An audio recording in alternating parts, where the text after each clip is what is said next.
La maman est malade. Alors je suis venu à sa place. Une petite fille entre dans la salle pour un entretien d'embauche. Ce que le PDG millionnaire a fait ensuite est incroyable. Allô? Je. Je suis tellement désolé. La voix de Sarah tremblait alors qu'elle pressait le téléphone contre son oreille. Sa respiration était courte, rapide. Conséquence de la fièvre qui consumait son corps fragile. Je suis à l'hôpital. Je veux vraiment venir. Je me suis préparé, mais en ce moment, Madame, la voix à l'autre bout du fil était froide. Inflexible. Nous ne reprogrammons pas les entretiens. Si vous n'êtes pas présente à l'heure désignée, votre candidature sera disqualifiée. Merci. Clic. La ligne fut coupée. Le bras de Sarah retomba à son côté, comme si toute sa force avait quitté. Elle fixa le plafond blanc de la chambre d'hôpital. La pâle lumière du matin se glissant à travers les stores. Sa vision se brouilla. Mais pas à cause de la fièvre, son cœur se serra profondément dans sa poitrine. Lentement, son regard se posa sur le sac en cuir usé qu'elle serrait contre elle. Sa bouée de sauvetage, elle le rapprocha et l'ouvrit avec des doigts tremblants. À l'intérieur se trouvait son CV, soigneusement tapé et imprimé la veille, protégé dans une pochette transparente. Une petite note pleine d'espoir qu'elle s'était écrite reposait dessus, c'est le début de quelque chose de mieux. Des larmes coulèrent silencieusement sur ses joues. « S'il vous plaît, murmura-t-elle, à peine audible. Ne me retirez pas cette chance. Ma fille en a besoin. Elle mérite mieux. » Dans le coin tranquille de la pièce, une petite fille était recroquevillée sur une chaise d'hôpital en plastique, ses jambes se balançant au-dessus du sol. Elle s'appelait Lily. Elle avait 4 ans. Des cheveux couleur de miel et des yeux aussi bleus et vifs que le ciel du matin. Elle avait vu sa mère faire des sacrifices chaque jour. Elle l'avait vue rentrer tard du restaurant, épuisée, pour ne chanter que des berceuses avant de dormir. Elle l'avait vu réparer leur grille-pain cassé avec du ruban adhésif et une cuillère. Elle l'avait vu sauter le dîner pour que Lily puisse manger. Et maintenant, Lily avait vu sa mère pleurer. Elle ne dit rien. Elle resta simplement assise, les petites mains serrées sur ses genoux. Son visage sérieux au-delà de son âge. Quand Sarah s'endormit, finalement vaincue par les médicaments et la fièvre, Lily monta sur la chaise, se pencha et écarta doucement une mèche de cheveux du front humide de sa mère. Puis elle descendit. Elle se dirigea sur la pointe des pieds vers le sac, l'ouvrit lentement et prit la pochette à l'intérieur. Celle que sa mère avait regardée tous les soirs pendant une semaine. Elle la fixa un long moment. Puis elle se tourna, se dirigea vers le porte-manteau et attrapa sa robe rose préférée, celle avec les petits nœuds blancs sur les manches. Elle l'enfila sans un bruit, puis, serrant la pochette surdimensionnée à 2 mains, elle sortit imparfeutrée de la chambre d'hôpital et descendit le couloir, dépassant les infirmières, les patients et la machine à café qui ne fonctionnait jamais. Personne ne la remarqua. Personne ne l'arrêta. Elle trouva son chemin jusqu'au rez-de-chaussée et sortit dans le matin de la ville. Le vent froid poussait contre sa petite silhouette, mais elle ne tressaillit pas. Elle savait où elle devait aller. Elle avait vu le bâtiment sur la brochure que sa mère avait scotché au réfrigérateur. La ville s'agitait autour d'elle. Des étrangers se déplaçant trop vite pour remarquer la petite fille marchant seule. La détermination dans chaque pas. Elle traversa les rues avec la confiance d'une enfant qui croyait en sa cause. Elle prit le bon bus. Parce qu'elle se souvenait du numéro. Elle serrait la pochette contre sa poitrine comme si elle contenait de la magie. Comme si elle pouvait tout changer. 40 minutes plus tard, Lily se tenait devant un grand immeuble de verre, s'élevant dans le ciel comme dans un film. Les lettres sur la façade indiquaient « Braden & Co. Global Solutions ». Elle prit une profonde inspiration, puis entra. Le rôle d'accueil de Braden & Co. bourdonnait du rythme habituel du petit matin, des bruits de pas claquant sur le sol en marbre. Des conversations tranquilles, le murmure des portes d'ascenseur qui s'ouvraient et se fermaient. Derrière le bureau d'accueil, Charlotte, la réceptionniste, parcourait son emploi du temps pour les entretiens du matin quand une petite ombre apparut sur le marbre.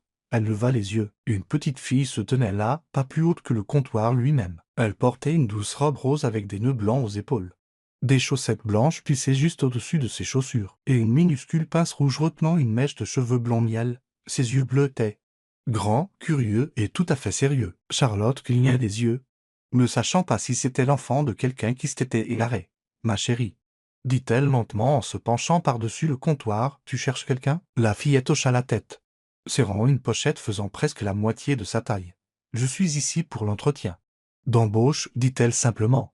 Il y eut une pause. Charlotte essaya de comprendre ce qu'elle venait d'entendre. « L'entretien » répéta-t-elle, stupéfaite. « Oui, » dit à nouveau la fillette en levant la pochette plus haut. « C'est pour ma maman. Elle est très douée, mais elle est malade aujourd'hui, alors je suis venu à sa place. » Charlotte la dévisagea. Autour d'eux, quelques employés ralentirent le pas.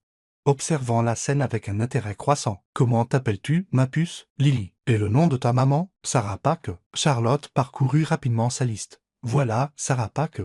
Prévue pour 9 heures. La dernière candidate de la matinée. Elle hésita. D'accord, un instant, Lily. Elle appuya sur son oreillette. Le nain, pourriez-vous informer Monsieur Braden qu'il doit descendre? C'est à propos du dernier entretien. Dites-lui simplement que c'était important, très important. À l'étage, dans le bureau de direction épuré au mur de verre surplombant la ville.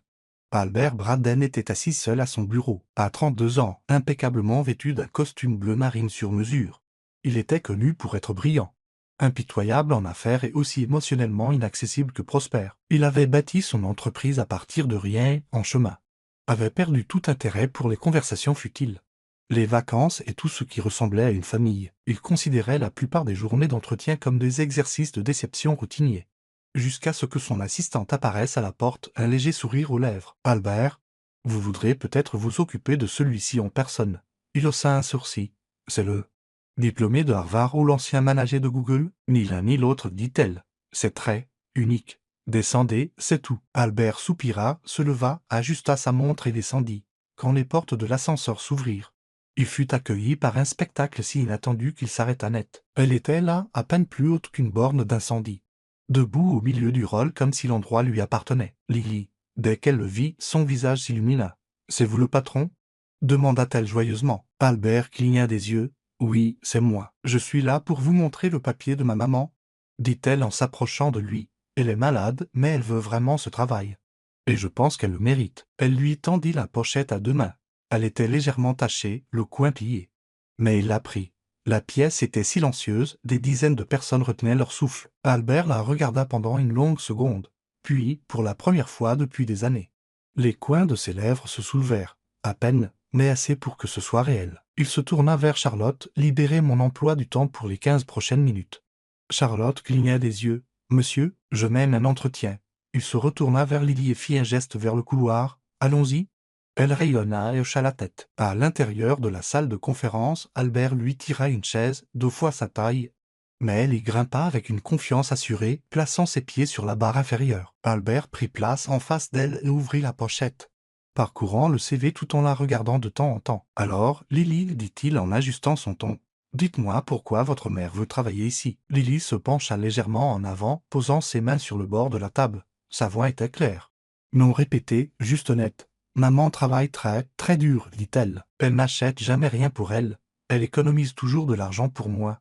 Elle veut un travail qui ne soit pas juste du nettoyage ou du service. Elle dit qu'elle veut réutiliser son cerveau. » Albert la regarda, immobile. « Elle est allée à l'université, mais elle a dû arrêter, » ajouta Lily. « Parce qu'elle m'a. » Il cligna lentement des yeux, la mâchoire serrée. « Et vous pensez qu'elle réussirait bien ici? » Lily hocha la tête avec enthousiasme. « Elle est très intelligente et gentille. Elle aide toujours les gens. » Albert baissa les yeux sur le CV, lisant cette fois chaque ligne plus attentivement. Puis il regarda de nouveau la fillette. « Et pourquoi es-tu venue ici aujourd'hui, Lily ?» Elle sourit. « Parce que maman était très triste quand elle a raccroché le téléphone. Elle a dit qu'elle voulait me donner une vie meilleure. Alors je suis venu pour aider. » Albert se pencha légèrement en arrière. Son expression s'adoucit. Pas beaucoup, mais assez pour que quiconque le connaissait réalise que quelque chose de profond venait de changer. Il esquissa un petit sourire sincère. « Eh bien, » dit-il en refermant doucement la pochette. « Commençons l'entretien. » Albert était assis en face de la table, les mains nonchalamment jointes sur le CV de Sarah. Bien qu'il ait cessé de le lire, ses yeux étaient fixés sur la petite fille assise en face de lui. La posture droite, les pieds se balançant, les yeux vifs et déterminés. Il parla avec une douceur inhabituelle. « Peux-tu me dire, » demanda-t-il, « comment est ta maman ?» Les mains de Lily étaient jointes sur ses genoux. Elle cligna des yeux, réfléchit. Puis dit avec une certitude tranquille, « Maman travaille toute la journée, tout le temps. » Il pencha légèrement la tête. « Quel genre de travail ? » « Elle nettoie des maisons. Et parfois, elle est serveuse. Parfois, elle livre de la nourriture chez les gens. Elle n'a jamais vraiment l'occasion de s'asseoir. » Albert fronça légèrement les sourcils, lui faisant signe de continuer. « Elle n'achète jamais rien pour elle, » ajouta Lily. « Même quand ses chaussures ont des trous. Elle dit, non, celles-ci sont encore bonnes. Et puis elle m'en achète des neuves à la place. » Albert jeta un coup d'œil au pied de la fillette, des baskets blanches avec des étoiles scintillantes sur les côtés, neuves, propres, tout prenait sens maintenant. « Elle me fait toujours passer en premier, » dit Lily, et sa petite voix devint douce. tout le temps. Il y eut une longue pause dans la pièce. Le bruit de la ville était assourdi par les épaisses fenêtres. Dans ce silence, Albert sentit quelque chose s'agiter dans sa poitrine. Quelque chose qui était immobile depuis trop longtemps. « Ta maman est-elle allée à l'université » demanda-t-il doucement. Lily hocha la tête. « Oui, elle dit qu'elle adorait apprendre, mais elle n'a pas pu finir. Elle m'a eu. » Le souffle d'Albert se coupa dans sa gorge. Il se pencha légèrement en arrière sur sa chaise, ses yeux ne la quittant jamais. « Elle m'a dit, continua Lily, qu'elle ne le regrettait pas. Elle dit que je suis sa raison préférée d'arrêter n'importe quoi. » Cette phrase, si pure, si pleine de loyauté et de sacrifice, atterrit avec le poids de la vérité. Albert ferma la pochette. Il pouvait l'imaginer. Une jeune femme, brillante, ambitieuse, pleine de potentiel. Puis soudainement complètement seule. Pas de soutien familial, pas de partenaire, un bébé. Et au lieu de fuir, elle a choisi de rester. De construire une vie autour de ce bébé. Même si cela signifiait frotter des sols, servir des tables, sauter des repas. Ce genre de force ne figurait pas sur les CV. « Et que veux-tu pour ta maman » demanda-t-il, la voix basse. Lily pencha la tête, réfléchissant à nouveau. « Je veux qu'elle soit heureuse, dit-elle. Elle est toujours fatiguée, mais elle sourit quand je lui fais des dessins. Ou quand on regarde des dessins animés. Je pense qu'elle a juste besoin d'une pause. » Elle fit une pause, puis leva les yeux vers lui avec des yeux aussi grands et bleus que l'océan. « Maman n'a pas besoin de beaucoup d'argent, dit-elle sincèrement. Elle veut juste un travail qui lui permette d'acheter de la glace tous les week-ends. » Albert se figea. Quelque chose à ce sujet, si simple, si déchirant d'innocence, fissura une partie de son extérieur bien blindé. « Elle m'a dit un jour, murmura Lily, qu'elle serait la femme la plus heureuse du monde si elle pouvait juste me donner ça. Un peu de glace tous les samedis. » Il déglutit difficilement. Un instant, il oublia de respirer. Le silence entre eux était épais maintenant, non pas gênant, mais respectueux. Lily bougea sur sa chaise, ses jambes se balançant à nouveau. Albert se pencha finalement en avant, posant doucement la pochette sur la table. « Lily, dit-il doucement, tu sais, j'ai interviewé beaucoup de gens dans cette pièce. » Elle le regarda curieusement. Mais personne n'a jamais dit quelque chose d'aussi important. Elle sourit, ne sachant pas ce qu'il voulait dire, mais sentant que c'était quelque chose de bon. « Je pense, dit-il lentement, choisissant ses mots avec soin, que ta mère pourrait être exactement le genre de personne dont nous avons besoin. » Le visage de Lily s'illumina. Vraiment, Albert hocha la tête. Vraiment. Puis, pour des raisons qu'il ne pouvait même pas s'expliquer, il ajouta, et il se trouve que je connais un endroit qui a de très bonnes glaces. Elle rayonna. Maman aimerait ça. Il sourit un peu plus largement maintenant, un rare sourire sincère. Un qui atteignit ses yeux. Un instant, il se laissa imaginer. Sarah, assise en face de lui, non pas dans le désespoir, mais avec dignité. Lily à ses côtés, riant. Une vie qui n'était pas bâtie uniquement sur le sacrifice, mais où quelqu'un s'était enfin montré pour elle. Il se leva, se dirigea vers la porte et appela son assistante. « Veuillez découvrir dans quel hôpital Sarah. » « Pas que a été admise hier, dit-il calmement. « Envoyer des fleurs et quelque chose pour une petite fille. Demandez si elle est disponible pour un entretien formel une fois qu'elle sera rétablie. » Puis il se retourna vers Lily, qui se tenait maintenant fièrement à côté de la chaise, la pochette à nouveau en main. « Merci d'être venu aujourd'hui, dit-il. Tu as fait quelque chose de très courageux. » Elle haussa les épaules avec espièglerie. « Maman dit que je suis courageuse tout le temps. » Albert lui tint la porte ouverte. Elle a raison. Albert était assis seul dans son bureau, la pochette reposant toujours sur sa table. La pièce était silencieuse maintenant. La lumière du soleil rampant sur le sol à travers les baies vitrées. Dehors, la ville suivait son cours habituel, mais à l'intérieur, quelque chose avait changé. Il ouvrit à nouveau la pochette, non par obligation, mais par une curiosité sincère. Sarah Paqueux. Son nom était soigneusement tapé en haut de la page. En dessous, un CV concis et bien structuré se déroulait. Un bilan non pas de titre prestigieux ou d'emploi de haut niveau, mais de promesses et de persévérance. Les réussites académiques d'abord, bourse complète pour une université réputée. Mention honorifique la première année, présidente du club de maquettine étudiant. Mentor pour ses pairs. Sa moyenne était impressionnante et ses professeurs avaient laissé des références élogieuses. Puis, une interruption soudaine. Pas de diplôme obtenu, pas de stage. Au lieu de cela, la section suivante commençait par une série de postes à temps partiel, serveuse, femme de ménage, livreuse, concierge de nuit. Le genre d'emploi dont personne ne se vantait. Le genre d'emploi qui mettait un toit au-dessus de la tête d'un bébé. Albert lisait lentement, absorbant chaque détail, chaque choix, tout en bas du CV. Sous la dernière ligne d'expérience, une petite note manuscrite attira son attention. Elle était à l'encre douce, légèrement penchée, ni dramatique, ni suppliante. « Je ne cherche pas la sympathie. Je demande seulement une vraie chance. » Il fixa ses mots. Ils en disaient plus que n'importe quelle lettre de motivation. Albert se pencha en arrière et regarda par la fenêtre, pensif. Il avait bâti son entreprise sur la logique, les données, les résultats mesurables. Mais il y avait quelque chose à son sujet, qui brisait tout cela, non pas parce qu'il avait pitié d'elle, mais parce qu'il l'admirait. Il voyait le genre de cran qui n'apparaissait jamais dans les entretiens traditionnels, le genre de résilience né non pas de l'ambition, mais de la nécessité, le genre de force tranquille qui façonnait non seulement des employés, mais des leaders. Il appuya sur l'interphone. Charlotte, oui, monsieur, j'ai besoin qu'une livraison soit envoyée à l'hôpital central. Une pause, bien sûr. Que devons-nous envoyer? Albert se leva, se dirigea vers sa bibliothèque et en sortit une petite boîte cadeau qu'il avait prévu d'offrir à un collègue qui avait eu un bébé. Il ne l'avait jamais utilisé et demandait au fleuriste du rez-de-chaussée de préparer quelque chose de simple, pas trop grand. Juste quelque chose de gentil. Charlotte hésita. À qui devons-nous l'adresser? Il réfléchit un instant. Puis il dit doucement, Sarah Paque. Et le message? Albert jeta un coup d'œil au CV. Puis répondit à la femme la plus forte que je n'ai pas encore rencontrée. La lumière du soleil matinal se glissa à travers les stores de l'hôpital. Chaude sur les joues pâles de Sarah. Sa tête lui faisait mal et ses membres étaient encore lourds de fièvre. Mais quelque chose était différent. L'air dans la pièce avait un calme étrange, presque fragile. Elle tourna lentement la tête et le vit un petit bouquet de fleurs sauvages dans des tons pastels, doux reposant sur la table de chevet. À côté, une petite boîte soignée, emballée dans un simple papier crème avec un ruban de satin. Une note était appuyée contre les fleurs. Confuse, Sarah l'attrapa avec des doigts tremblants. À la femme la plus forte que je n'ai pas encore rencontrée. Son cœur fit un bond. Elle se redressa, clignant des yeux avec incrédulité. C'était adressé à elle, soigneusement. Elle ouvrit la boîte pour y trouver une petite brique de lait au chocolat et une carte manuscrite. Rien d'extravagant, mais incroyablement attentionné. Lily, son estomac se noua, elle attrapa son téléphone, la panique lui serrant la poitrine. Elle avait été trop faible pour rester éveillée la nuit dernière. Qu'avait fait sa fille son tâtonnant? Elle composa le numéro de l'entreprise indiqué sur l'imprimé qu'elle avait gardé dans son sac. Une voix féminine douce répondit. Braden & Co, Charlotte à l'appareil. Bonjour, bonjour, c'est Sarah Paque, dit-elle. La voix encore rauque. Je pense qu'il y a eu un malentendu. Ma fille, elle n'a que 4 ans. Je pense qu'elle est peut-être venue à votre bureau hier avec mon CV. Je suis tellement désolé.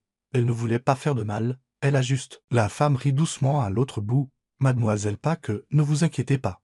Enfin, votre fille est peut-être la personne la plus courageuse qui ait jamais franchi le seuil de notre rôle. Notre PDG a été très impressionné. Sarah se figea. Votre PDG? Oui, répondit chaleureusement Charlotte. Il aimerait vous rencontrer. Formellement cette fois, si vous vous sentez mieux. Il a libéré du temps cet après-midi, le souffle de Sarah se coupa. Vous êtes sûr? Nous en sommes très sûrs. Cet après-midi-là. Sarah sortit d'un taxi devant l'imposant bâtiment de Braden & Co. Elle serrait son sac. Ses jambes encore faibles, ses joues rougies par la fièvre persistante. Elle avait enfilé un simple chemisier bleu marine et une jupe, pas ce qu'elle avait le mieux. Mais le plus propre, ses cheveux blonds étaient soigneusement attachés. Elle essaya de calmer ses nerfs, mais son cœur battait sans relâche dans sa poitrine. À l'intérieur du rôle, la réceptionniste l'accueillit comme une vieille amie.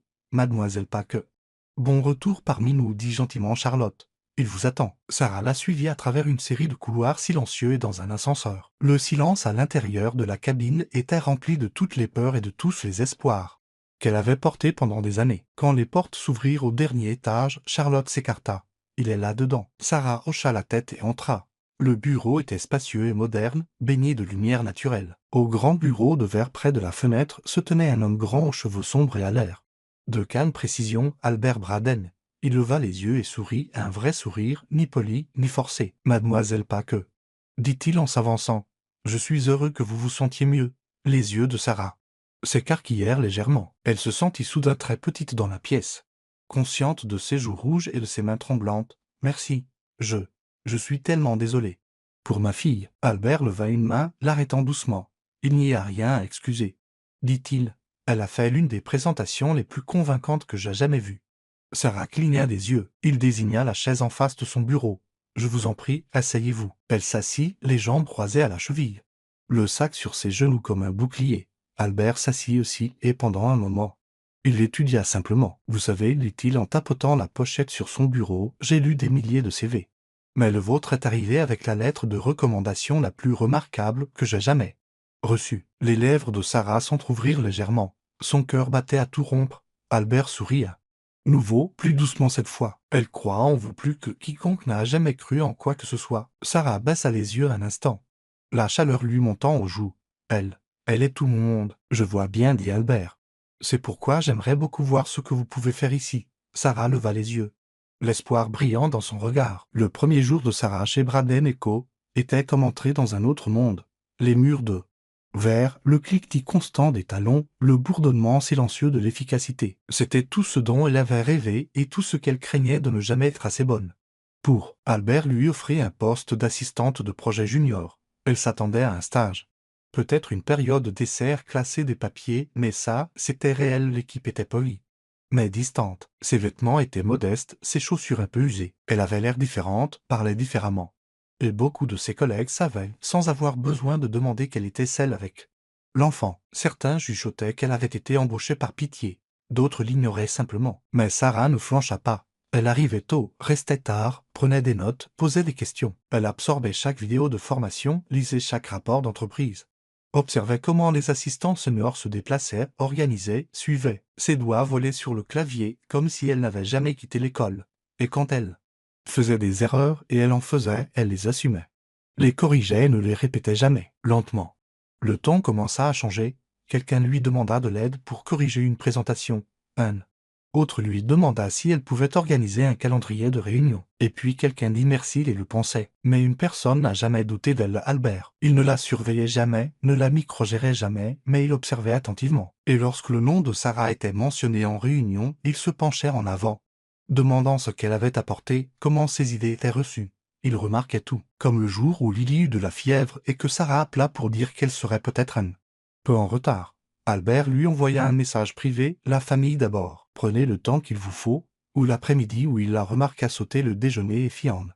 Sorte que son assistante apporte accidentellement un sandwich supplémentaire à la salle de pause, ou comment il s'assurait qu'elle soit toujours assise à la table, pas à l'arrière. Lors des revues de projet. Il ne disait jamais rien directement, mais elle savait. Et pour la première fois depuis longtemps, Sarah recommença à croire en sa propre valeur. Un soir, longtemps après que la plupart des bureaux se soient éteints, Sarah était assise à son bureau, terminant les modifications d'une présentation pour un client majeur. Le doux bourdonnement des lumières de la ville brillait à travers les fenêtres. Ses yeux étaient fatigués, ses doigts raides, mais elle ressentait quelque chose de rare, l'épanouissement. Elle ne remarqua pas Albert s'approcher jusqu'à ce qu'il parle. Vous travaillez plus dur que la plupart des gens qui sont ici depuis 10 ans. Elle leva les yeux, surprise, puis sourit. Je suppose que j'ai 10 ans à rattraper. Il désigna la chaise à côté de son bureau. Puis elle hocha la tête. Pendant un moment, ils restèrent assis là, deux personnes entourées de silence. Le murmure de la ville en contrebas.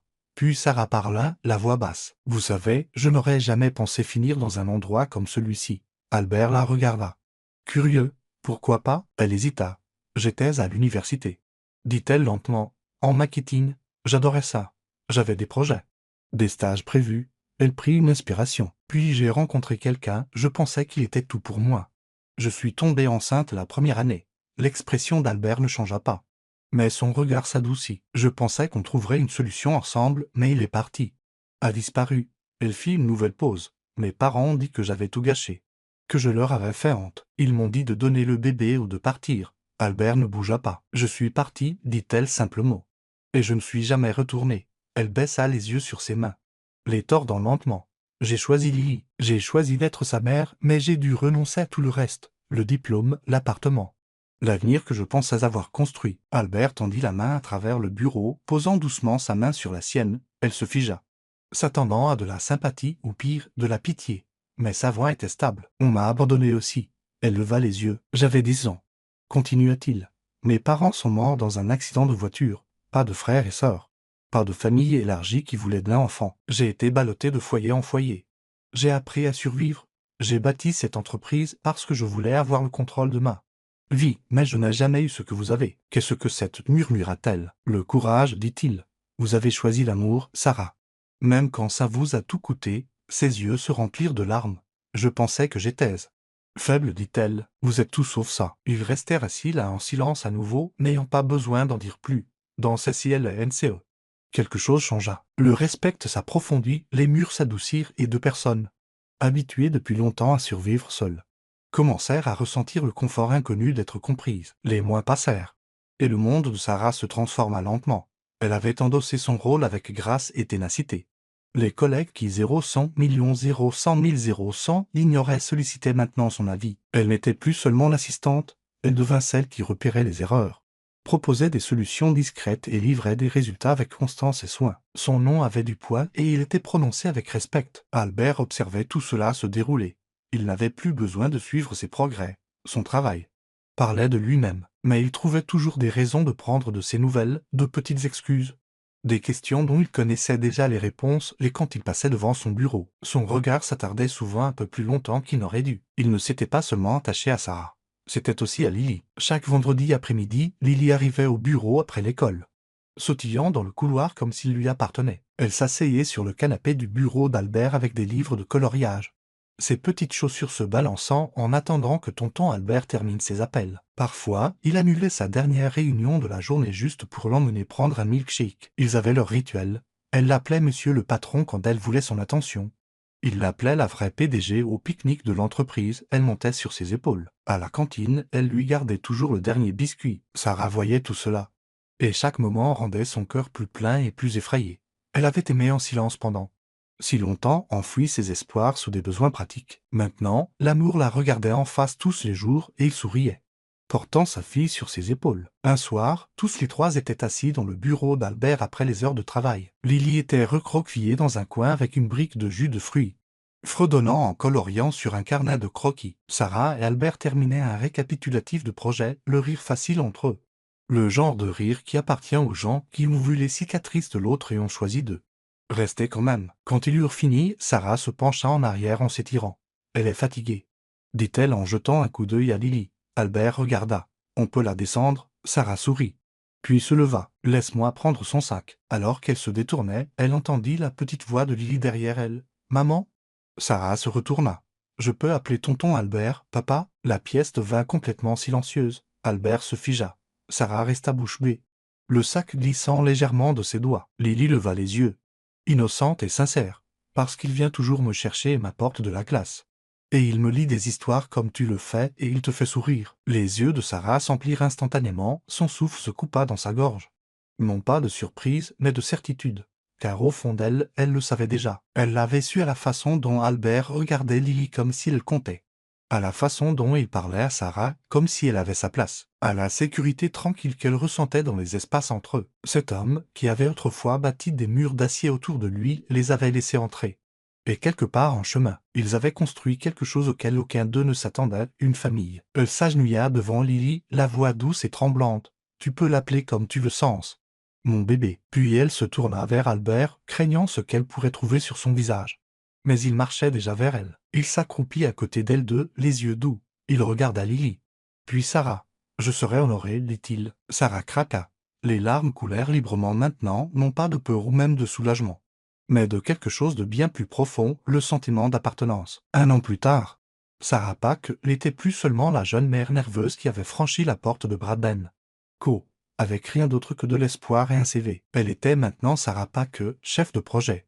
Confiante et posée, elle dirigeait des réunions, guidait le personnel junior et recevait les éloges de tous les coins de l'entreprise. Son nom apparaissait sur les rapports de réussite et dans les conversations qui comptaient. Et, toujours à proximité, discrètement et constamment, se trouvait Albert. Au début, leur relation était privée, non par honte, mais par respect pour leur rôle, pour l'entreprise et l'un pour l'autre. Mais au fil des semaines et des mois, il devint possible de le cacher. Albert apportait à Lily ses pâtisseries préférées le lundi matin. Sarah était la seule autorisée à interrompre ces réunions. Et la façon dont leurs yeux se croisaient à travers la pièce racontait une histoire que personne n'avait besoin qu'on lui explique. Ce n'était jamais des commérages de bureau. C'était quelque chose de réel. Quelque chose que les gens soutenaient discrètement. Sarah gagna l'admiration de son équipe non seulement pour son éthique de travail, mais aussi pour sa gentillesse. Elle connaissait les anniversaires, aidait sur les projets de fin de soirée et se souvenait de ce que c'était que d'être ignorée. Lily, elle aussi, était devenue partie intégrante de l'entreprise. Elle avait sa propre place dans la salle de pause, un tiroir pour ses crayons dans l'armoire à fourniture, et un fan club composé de cadres et de stagiaires. Elle a un jour ouvert une réunion trimestrielle avec un joyeux bonjour, l'équipe. Et personne ne l'a oubliée. Pour beaucoup, elle était la princesse de l'entreprise. Pour Albert, elle était simplement sa fille. Le soir du gala de Noël annuel, la salle de bal scintillait d'or doux et de vert forêt. Des guirlandes lumineuses pendaient au-dessus des tables recouvertes de velours, la musique jouait. Les rires résonnaient et le champagne coulait. Sarah se tenait près du grand sapin dans une robe bleu profond, rayonnante d'une grâce tranquille. Ses cheveux blonds brillaient, son sourire calme et assuré. Lily tournoyait à proximité dans une robe blanche, ses chaussures argentées brillant sous ses pieds. Alors qu'elle riait et dansait, Albert se tenait à quelques pas de là, un verre à la main. En smoking, les regardant toutes les deux, son sourire était différent maintenant, chaleureux, ouvert, profondément content. Autrefois, il se tenait à l'écart de ces choses. Ce soir, il restait près d'elle, non pas pour la galerie, mais par amour. Plus tard, quelqu'un tapa sur un verre. La pièce se tut. Albert s'avança. « Je sais que c'est le moment de l'année où nous parlons habituellement de chiffres, de croissance et d'objectifs, commença-t-il en jetant un coup d'œil vers Sarah, mais ce soir, je veux parler de quelque chose qui a changé ma vie. » Il regarda vers Lily, qui dégustait maintenant 2 biscuits avec du glaçage sur les joues. « Il y a un an, j'ai reçu la candidature la plus inattendue que j'ai jamais vue. Elle a été remise en main propre par quelqu'un d'environ 1 mètre de haut, portant une robe rose, tenant un CV 2 fois plus grand qu'elle. » Des rires s'élevèrent dans la pièce. Sarah se couvrit le visage, les larmes menaçant déjà. Albert sourit, puis devint plus sérieux. « Cette petite fille est entrée dans mon bureau sans aucune peur. Elle m'a regardé droit dans les yeux et à ce moment-là, elle a apporté plus qu'un CV. Elle a apporté l'espoir, le courage et le début de quelque chose dont je ne savais pas avoir besoin. » Il s'avança vers Sarah et Lily et les attira doucement près de lui. « À vous deux, dit-il doucement, les yeux maintenant englués, merci d'être venus, d'avoir tenu bon et d'être entré dans ma vie exactement au moment où j'en avais besoin. » Puis, se tournant vers Lily, il murmura avec un sourire, « pour être entré dans mon bureau dans cette robe rose, en tenant cet énorme CV. » Les applaudissements éclatèrent, les verres s'entrechoquèrent et sous les lumières scintillantes, ils se tinrent ensemble, non pas comme PDG, employés et enfants, mais comme quelque chose de beaucoup plus durable, une famille née du courage, de la foi et d'une marche inoubliable vers l'inconnu. Et c'était ainsi qu'une petite fille en robe rose, armée de rien d'autre que d'amour, de courage et du CV de sa mère, est entrée dans un monde qui n'était pas fait pour elle et l'a changé pour toujours. Parfois, la famille ne dépend pas de nos origines, mais de ceux qui marchent à nos côtés quand la vie devient difficile, et parfois, l'amour nous trouve dans les endroits les plus inattendus, comme une salle de conseil, un lit d'hôpital ou le cœur d'un enfant. Si cette histoire a touché votre âme comme elle a touché la nôtre, nous vous invitons à faire partie de notre famille grandissante. Abonnez-vous à Histoire qui touche l'âme pour plus de récits de vie qui nous rappellent à tous la beauté, la résilience et les miracles discrets cachés dans les moments de tous les jours. D'ici la prochaine fois, gardez votre cœur ouvert. On ne sait jamais quelle histoire pourrait entrer dans votre vie.